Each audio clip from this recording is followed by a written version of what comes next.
Right now, there is someone in your life who is lying to you. Not necessarily with their words. Almost never with their words, actually. They're lying with a laugh that goes on half a second too long. With a subject they always change. With a confidence that is just slightly too loud to be real. And the strange part is, you already have everything you need to catch it. You've been trained your whole life to listen to words. Nobody ever taught you to listen to the cracks underneath them. Friedrich Nietzsche spent his entire life doing exactly that, watching the gap between what people say and what people are. Not out of cynicism, out of a kind of relentless honesty. Most people are too comfortable to practice. He didn't want to flatter humanity. He wanted to see it clearly, without the perfume society sprays over its own contradictions. And out of that obsession came 18 psychological truths. 18 ways to see straight through the mask of anyone standing in front of you. This is not a quick list. It builds. Each truth sharpening the one before it. Skip one, and the rest lose their edge. Stay with all 18. And by the end of this video, you won't just be able to read other people. You'll understand exactly why you've been hiding from yourself. From the moment you could speak, you were trained to trust words. Words became currency. But Nietzsche warned that language is the least honest part of a human being, because people rarely speak from truth. They speak from survival. What you see on the surface of someone is not them. It is their armor. And in one of his sharpest lines, Nietzsche wrote that every profound spirit needs a mask. Not as an insult, as a warning. Never confuse the mask for the man wearing it. Here is where the mask begins to slip. 1. Everyone wears a mask to survive, not because they are fake, but because they are afraid.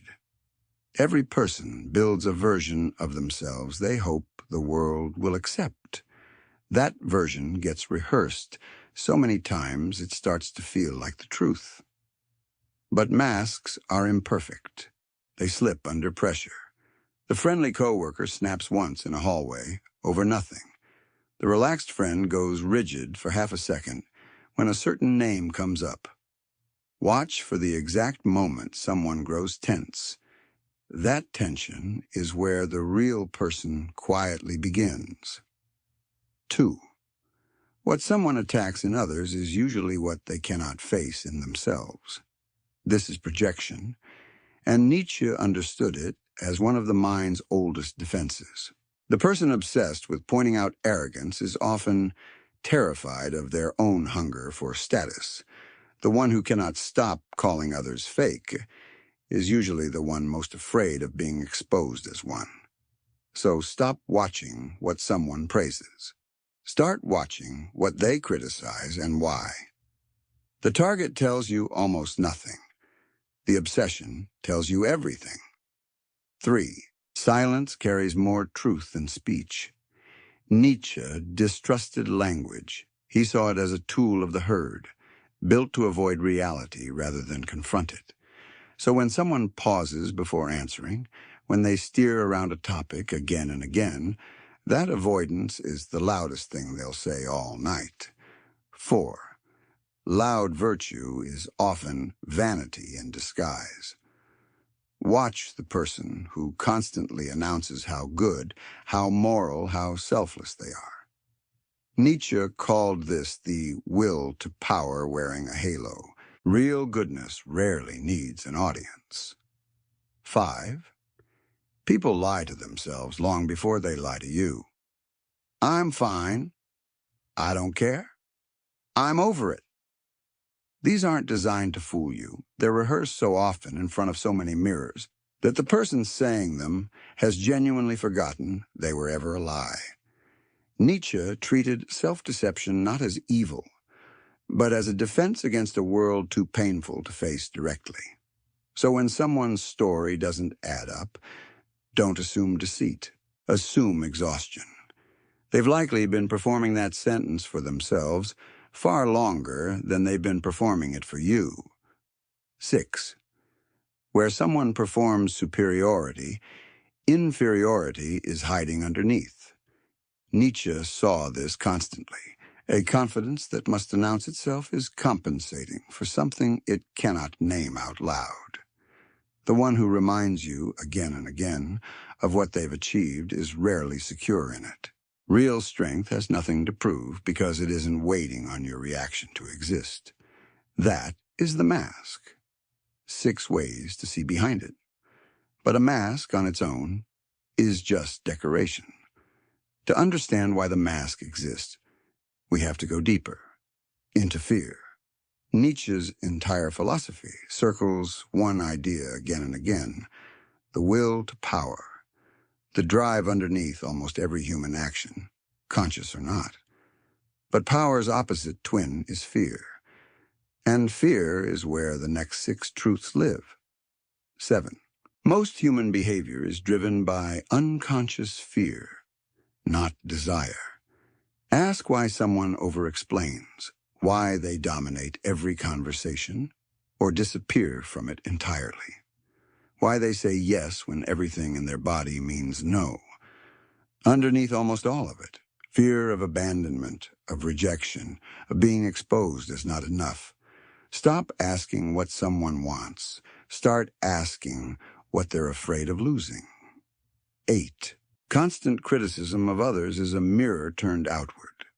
The behavior someone condemns loudest in others is very often the exact behavior they cannot forgive in themselves. Judgment in Nietzsche's world is rarely about its target. It's a confession wearing the costume of an opinion. 9. Confidence that never cracks is often guilt wearing a costume.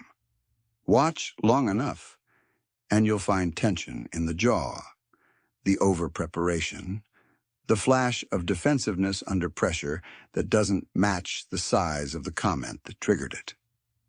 Chronic, performed certainty is often a shield over something the person cannot forgive themselves for. A version of who they were or who they failed to become. 10. People betray themselves through exaggeration. I don't care what anyone thinks almost always comes from someone who cares deeply. I'm always happy almost always comes from someone who isn't. Extremity, in either direction, is rarely strength. It's the ego trying to drown out its own doubt with volume. When a statement sounds too absolute, don't believe the content. Listen for the insecurity underneath it. 11. The need for control masks an inner chaos. When someone's inner world feels disordered, their outer world often gets managed obsessively instead. The color-coded calendar, the need to plan every hour, the inability to let a single detail go unchecked. The person who cannot tolerate change, who micromanages every detail, isn't demonstrating strength. They're terrified of what happens the instant they let go. 12. The louder the performance, the emptier the core. Look at anyone who is constantly, visibly performing. The curated image, the endless need to be seen. Nietzsche would not call this strength. He'd call it desperation, dressed as confidence. Someone who is already whole rarely needs to be watched. 12 truths now. You are no longer just noticing behavior. You are starting to see the architecture underneath it, fear dressed up as personality. But there is one layer left, the deepest one, the one Nietzsche cared about most, the wound. Nietzsche's idea of resentment, a bitterness that curdles into an entire worldview, describes something almost everyone carries and almost no one names. Pain that was never processed doesn't disappear. It becomes belief. It becomes personality. This final act is about learning to see the wound underneath the identity. 13. No one speaks from pure logic. They speak from pain. Someone insists, I don't believe in love, it's a fantasy. And it sounds like an argument. It is not. It is a scar, wearing the clothing of a philosophy. So stop asking what someone believes. Ask what broke them, and their opinions stop looking like threats. They start looking like scar tissue. 14. How someone treats the powerless reveals their true character. Don't study how a person behaves toward someone who can fight back. Everyone behaves well under the threat of consequence. Study how they behave toward someone who can't retaliate. The waiter, the intern, the child, the person already losing the argument. Nietzsche believed real strength shows itself through restraint, not domination. The person who can witness weakness without mocking it has already won a war most people are still fighting inside themselves. 15. The fear of being forgotten creates the hunger for attention. The person who needs every room to notice them isn't chasing admiration. They're terrified of disappearing without ever leaving a mark. The child who went unseen becomes the adult who cannot stop performing. 16. The person someone attacks is often the person they secretly envy. This is one of the hardest truths to sit with. We rarely destroy what we hate. We destroy what reminds us of a version of ourselves we already gave up on. Envy is simply desire that has convinced itself it isn't allowed to exist. 17. People repeat their childhood far more often than they act on their beliefs. The person who was never truly heard becomes the adult who cannot listen. The one punished for feeling becomes cold, detached, allergic to emotion in anyone, including their own. The one who had to earn love becomes someone who performs for affection long after the performance stopped working. They believe they are acting from conviction. They are actually reenacting a scene from 30 years ago with a different cast. 18. A person's patterns are their confession, if you know how to listen. The one who vanishes the moment things get close. The one who overworks to avoid silence. The one who flirts with everyone and connects with no one. These are not random. Each one is a sentence the person cannot say out loud. This is where I was hurt, and this is what I am terrified of feeling again. 18 truths. But if you paid attention, you'll notice none of them were ever really about other people. They were about you, your own fears, your own patterns, your own unlived scenes from childhood, still quietly directing the adult you've become. Nietzsche never wanted you to see through people so you could control them. He wanted you to see through them so you could stop being fooled by the performance, theirs and your own. Because once you see the fear behind the confidence, the wound behind the criticism, the child behind the crown, you don't become colder. You become almost unshakable. Not because nothing touches you anymore, but because you finally understand what you're looking at, and understanding is the one thing fear cannot survive for very long. You are not learning to read minds, you are learning to read masks. And once you can see a mask clearly, you stop mistaking it for a face in other people, and eventually in the mirror too. That is the part Nietzsche never separated. The eye that learns to see through someone else's performance is the same eye that eventually turns inward and starts asking uncomfortable questions about your own.